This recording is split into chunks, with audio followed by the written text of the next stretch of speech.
Welcome to my sunroom, here in New York Wine City.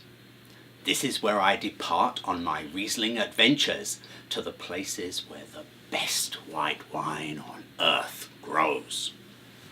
Next stop for my video camera and I is the Fingerlakes in upstate New York. So let's run for that plane to Ithaca, where Bob Medill is waiting for us.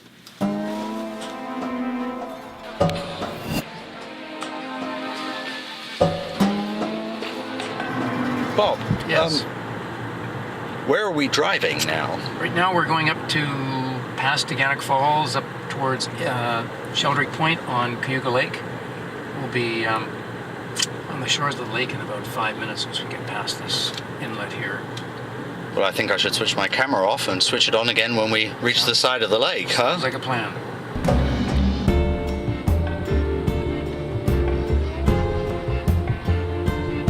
Already the first time I was here, it struck me how if you're driving on the right road, wrong road, you can forget the lakes are there at all. Now they're hidden by the vegetation, by the timber, yeah. Then you suddenly turn a corner and wow, there it is.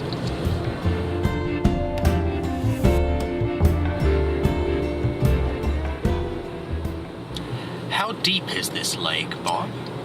It's at its deepest about 450 feet deep. In fact, it's just off Sheldrake Point itself where that deep spot is. So its average is probably more like 250 to 300. So these deep lakes were formed by glacial action? Yes, they're this whole region was heavily glaciated.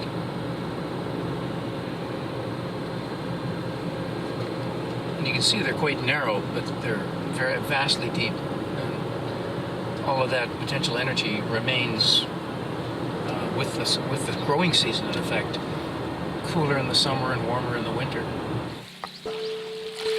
The huge bodies of water, which are the Finger Lakes, are the secret of the exciting Rieslings being produced here.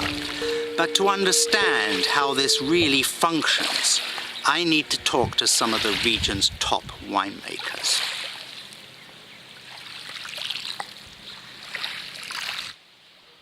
But first I need a glass or two of Riesling, then a good night's sleep.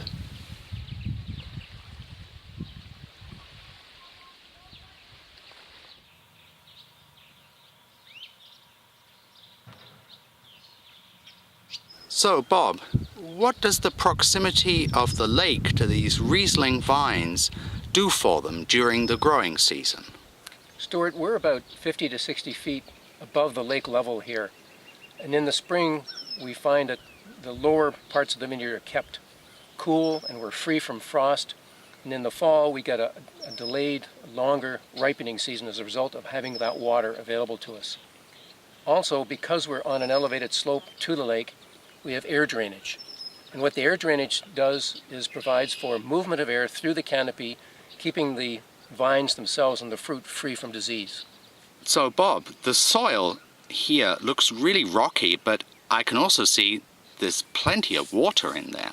Yes, Howard gravelly loam is the predominant soil type here. And its features are these upturned rocks that keep coming out. You can see all sorts of different sizes. And at the same time, you can see the material here in between is this loam material, which does have good water retention capability. And what that essentially means is that we're probably about 3 feet above shale, and we have this mixed environment, which seems to do very well for Riesling. Next stop is Dr. Constantine Frank on Cayuga Lake, the winery named after the first man to successfully grow Riesling in the Finger Lakes. We'll be talking to his grandson, Fred Frank.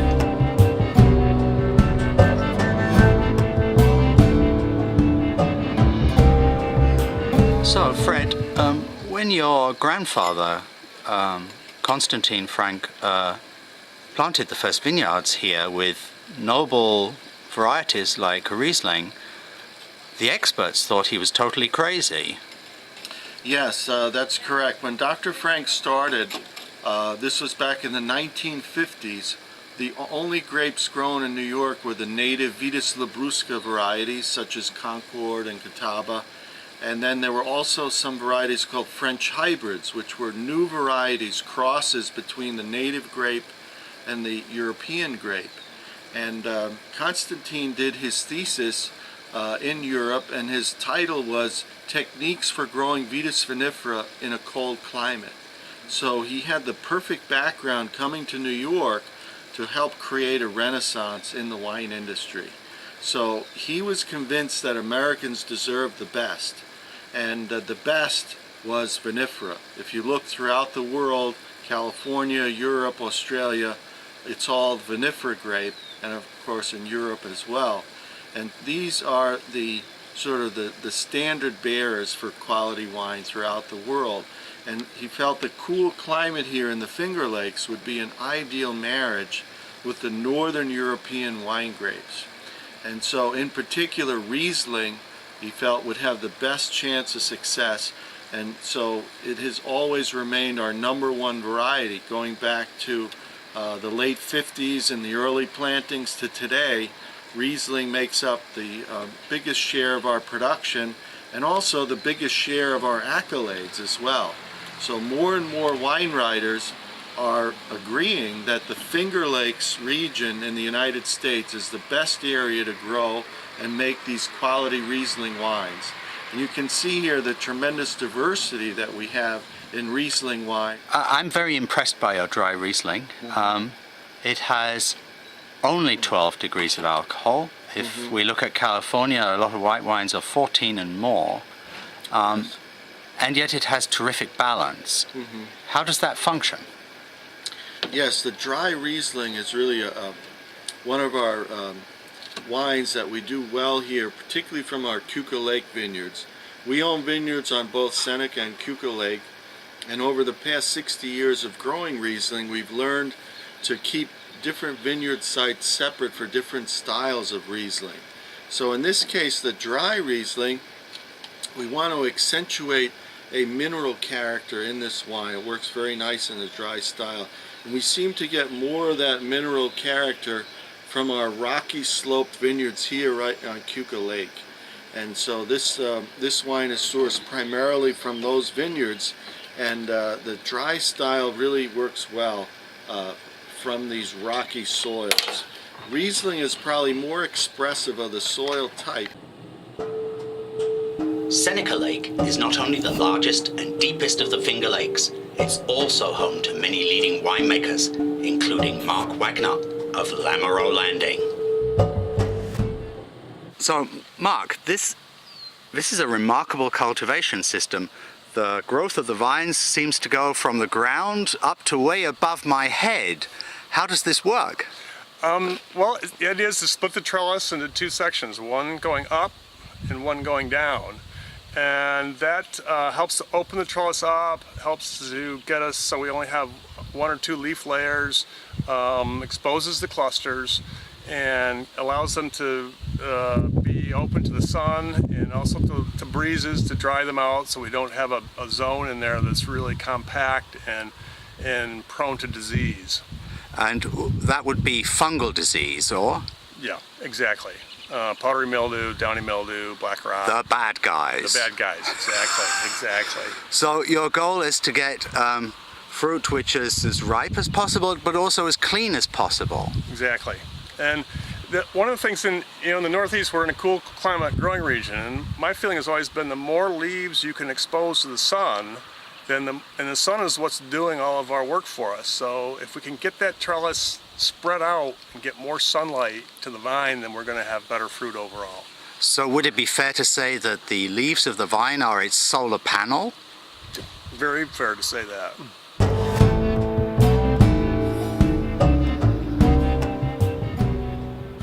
Mark, we've got 3 single vineyard Rieslings from 2012 in our glass here.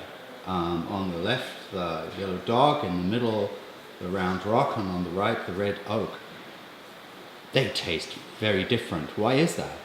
The differences are pretty much having to do with soils and where the vines are grown. The clones are the same. They may have been handled slightly differently in the cellar. There could be a couple of different yeasts used, but it's primarily what we're trying to express is those soil differences. And the fascinating thing is that some of these vineyards, like the Round Rock and the Red Oak, are literally across the road from each other, yet the site's a little different and the soil's a little different, and because of that, the wines are different. Well, they certainly taste very different. That doesn't have to do with simple things like acidity levels or how much sweetness there is in the wine, or? The balance is pretty close on all of these. They're slightly different, but the acid, sugar, pH ratios are very similar. So in analytical terms, there's not much difference between them. Exactly. It all comes down to the taste. Yeah. Well, they taste pretty good to me, I have to Good. say that. Glad to hear you enjoy them. That's our goal. Just down the road is Red New Winery, where winemaker David Whiting has squared the circle of making Finger Lakes Riesling popular. I'm meeting him in the bistro.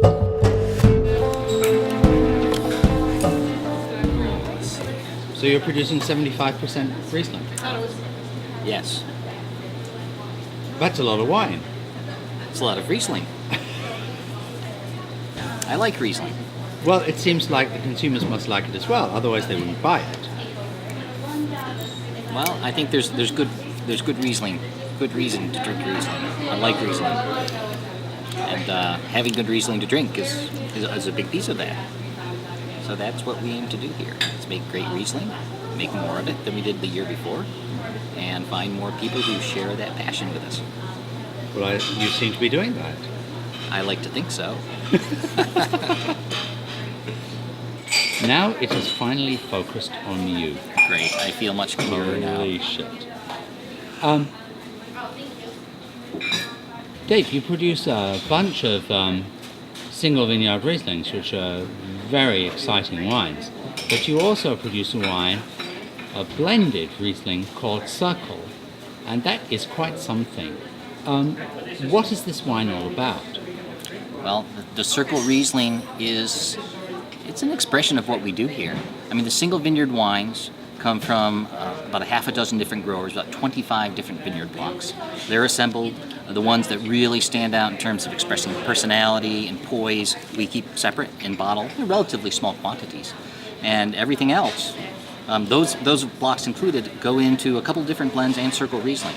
So it's really it's kind of a broad brush, a snapshot of what we do at Red New with Finger Lakes Rieslings. And it's just great style, and it's really luscious wine. It's not so shabby, I have to say. I have to agree. I think it's pretty nice.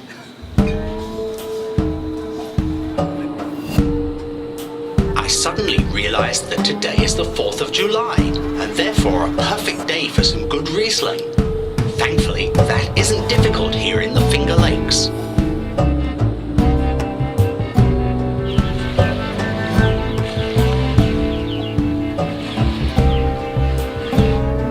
I love fireworks, and this is really a perfect night for them. Nothing makes them as enjoyable as the fireworks display of aromas and flavors of a good Riesling.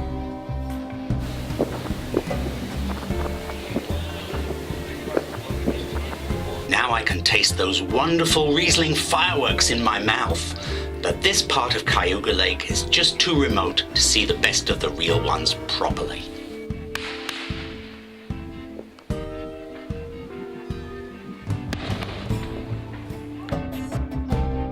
Thankfully, each day brings new Rieslings to live. Watch out for my next Riesling adventure here on drinkriesling.com.